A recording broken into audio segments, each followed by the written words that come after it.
बिस्मिल्लाहिर्रहमानिर्रहीम। अस्सलाम वालेकुम। कैसे हो बच्चों? उम्मीद करती हूँ खैरियत से होगे।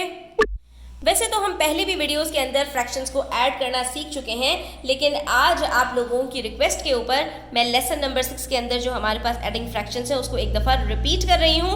तो जिन बच्चों के लिए ये लेसन नया है वो बीच में स्किप मत कीजिएगा और स्टेप बाय स्टेप समझने की कोशिश कीजिएगा।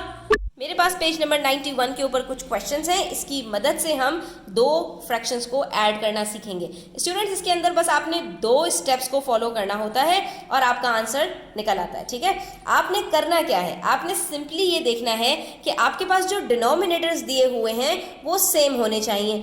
अगर आपके पास डिनोमिनेटर्स सेम नहीं है तो आप उसको सेम बनाने की कोशिश करेंगे। तो कभी कभी क्या होगा कि आपके पास डिनोमिनेटर्स के अंदर दो इस तरह के नंबर्स होंगे कि एक नंबर दूसरे का मल्टीपल होगा और दूसरा उसका फैक्टर होगा। क्या मतलब इस बात का कि एक नंबर को किसी और नंबर से मल्टीप्लाई करोगे तो दूसरा आंसर खुद ब खुद निकल आएगा। यानी यहाँ पर मेरे पास 4 और 8 हैं, अगर मैं 4 को 2 से मल्टीप्लाई कर दूं तो मेरे पास वो खुद ब खुद 8 बन जाता है। तो ऐसी सूरत में जबकि एक दूसरे का मल्टीपल हो और दूसरा पहले का फैक्टर हो तो आपने यहाँ पर सिंपली ये करना है कि छोटे वाले नंबर को उस वाले नंबर से मल्टीप्लाई कर दीजिए कि आपके पास बड़ा वाला आंसर आ जाए। तो यहाँ पर आप सिंपली क्या करेंगे, 4 को 2 से मल्टीप्लाई कर देंगे और जब डिनोमिनेटर को हम किसी नंबर से मल्टीप्लाई करते हैं तो न्यूमरेटर को भी हम सेम नंबर से मल्टीप्लाई कर देते हैं। ठीक है, तो हमने यहाँ पर डिनोमिनेटर और न्यूमरेटर दोनों को 2 से मल्टीप्लाई किया तो मेरे पास ये क्या बन गया, 3 2s are 6 और दूसरा जो मेरे पास डिनोमिनेटर है वो आ गया 8 और दूसरा जो हमारे पास फ्रैक्शन था वो एज इट इज रहेगा। अब जैसे ही मेरे पास ये डिनोमिनेटर सेम होंगे स्टूडेंट्स तो मैं उठाऊंगी डिनोमिनेटर को एज इट इज लिख दूंगी। डिनोमिनेटर्स को ऐड नहीं करना, ये मैं पहले भी समझा चुकी हूँ, आपका फ्रैक्शन खराब हो जाएगा। अब आपने जैसे डिनोमिनेटर सेम हुए न्यूमरेटर्स को ऐड करना है और आपका आंसर यहाँ पर आ जाएगा। ठीक है, लेकिन हमसे कहा गया है कि हमें अपना आंसर मिक्स नंबर में देना है, यानी अगर हमारा आंसर इम्प्रॉपर फ्रैक्शन में आ रहा है तो हमें उसको मिक्स नंबर के अंदर कन्वर्ट करना है। पहले हम इनके सॉल्यूशंस देख लेते हैं, फिर तमाम नंबर्स को हम मिक्स नंबर में भी कन्वर्ट कर लेंगे। अब यहाँ पर देखिए पार्ट बी के अंदर मेरे पास एक डिनोमिनेटर है 5 और दूसरा डिनोमिनेटर है 10।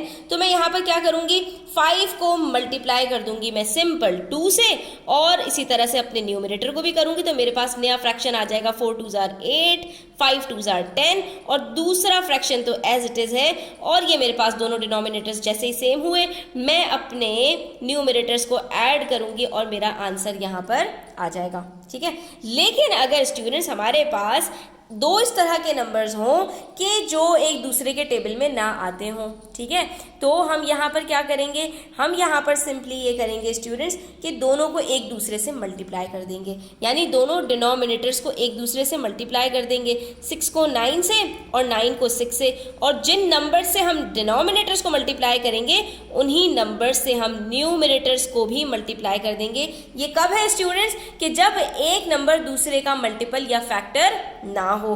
ठीक है, तो हम एक दूसरे से मल्टीप्लाई कर देते हैं। अब की दफा हमारे दोनों फ्रैक्शंस चेंज हो जाएंगे, ठीक है, लेकिन दोनों डिनोमिनेटर्स भी सेम हो जाएंगे। 4 9s are 36 और दूसरी तरफ 4 6s are 24 और 9 6s are भी 54। तो डिनोमिनेटर्स मेरे जैसे ही सेम हुए मैंने अपने न्यूमरेटर्स को उठाया, ऐड कर दिया और मेरे पास आंसर आ गया 60/54। इसी तरह से यहाँ पर है 4 और 6 दोनों एक दूसरे के टेबल में नहीं आते, 4 को 6 से और 6 को 4 से मल्टीप्लाई कर दीजिए और आपके पास यहाँ पर आंसर आ जाएगा। ठीक है, तो ये कैसे आएगा, 4 6s are 24, 3 6s are 18 plus 3 4s are 12 plus upon 24। Denominator same हो गए स्टूडेंट्स, आपने न्यूमरेटर्स को उठाना है, ऐड कर देना है और आपका आंसर यहाँ पर आ गया। लेकिन अभी हमारे पास ये जो चारों आंसर्स आए हैं स्टूडेंट्स, ये हमारे पास यहाँ पर इम्प्रॉपर फ्रैक्शंस हैं और जब भी इम्प्रॉपर फ्रैक्शन में आंसर आता है तो हमें यहाँ पर मेंशन कर दिया जाता है कि भाई इसको कन्वर्ट कर दीजिए मिक्स नंबर के अंदर। ऐसी सूरत में आपने करना क्या है, पहले तो आपने अपने फ्रैक्शन को सिंप्लीफाई करना है, यानी अगर वो दोनों न्यूमरेटर और डिनोमिनेटर किसी सेम नंबर से डिवाइड हो रहे हैं तो उससे डिवाइड करना है। 11 और 8 दोनों किसी एक नंबर में नहीं आते, 11 और 10 भी इसी तरह से किसी जो है वो इनका कोई कॉमन फैक्टर नहीं है। लेकिन 60 और 54 की बात करो स्टूडेंट्स, तो अगर 6 का टेबल आपको याद हो तो आपको यहाँ पर पता चलेगा कि दोनों 6 से डिवाइड हो सकते हैं। 6 10 60 और 6 9 54, तो नया फ्रैक्शन यहाँ पर 10/9 आ जाएगा। इसी तरह से 30/24 की बात करूँ तो ये दोनों भी 6 के टेबल में आते हैं। 6 5 30 और 6 4 24, तो यहाँ पर भी मेरे पास ये फ्रैक्शन मेरा छोटा हो गया। तो सबसे पहले आपने अपने इम्प्रॉपर फ्रैक्शन को सिंप्लीफाई करना है, फिर आप इसको मिक्स नंबर के अंदर कन्वर्ट करेंगे। मिक्स नंबर में कन्वर्ट करने के लिए सिंपल है, सिर्फ डिवीजन करना होता है। अपने डिनोमिनेटर को डिवाइजर बनाइए और अपने न्यूमरेटर को डिविडेंड बनाइए और आंसर निकाल लीजिए। 8 1 8, रिमाइंडर जो बचता है वो आपका न्यूमरेटर हो जाता है, डिनोमिनेटर सेम रहता है और उसके बाद जो कोशेंट होता है वो आपका होल नंबर बन जाता है। इस तरह से आपका इम्प्रॉपर फ्रैक्शन मिक्स नंबर में कन्वर्ट हो जाता है। ये देखिए फिर से, अब दोबारा हमारे पास 11/10 है, 11 अंदर रखा, 10 बाहर रखा, 10 1 10, बचा 1, तो ये जो हमारा रिमाइंडर है ये हमारा न्यूमरेटर बन जाता है। जो हमारा कोशेंट है, कोशेंट जो आंसर आता है डिवाइड करने से वो हमारा होल नंबर बनता है, और जो हमारा डिनोमिनेटर होता है वो तो सेम रहता है, वो कभी चेंज नहीं होता। इसी तरह से यहाँ पर ये देखिए 10 को डिवाइड करेंगे 9 से। डिवाइड करने के अंदर हमेशा जो आपका डिनोमिनेटर है वो डिवाइजर बनेगा, बाहर की तरफ आएगा, ठीक है। 9 1 9, बच गया दोबारा 1, तो ये भी हमारा आंसर आ गया 1 होल 1/9। और इसी तरह से 5 को जब 4 से डिवाइड करेंगे तो 4 1 4 और बच गया 1 रिमाइंडर, तो ये भी आंसर आ रहा है 1 होल 1/4। आप देख सकते हैं डिनोमिनेटर आपका सेम रहेगा, ठीक है। सिर्फ और सिर्फ आपका जो होल नंबर है और न्यूमरेटर है वो चेंज हो जाता है, ठीक है स्टूडेंट्स। कुछ यहाँ पर आपके पास प्रैक्टिस क्वेश्चंस भी दिए हुए हैं, इसके अंदर भी आप देख लीजिए। डिनोमिनेटर सेम करेंगे आप और उसके बाद सॉल्व कर लेंगे।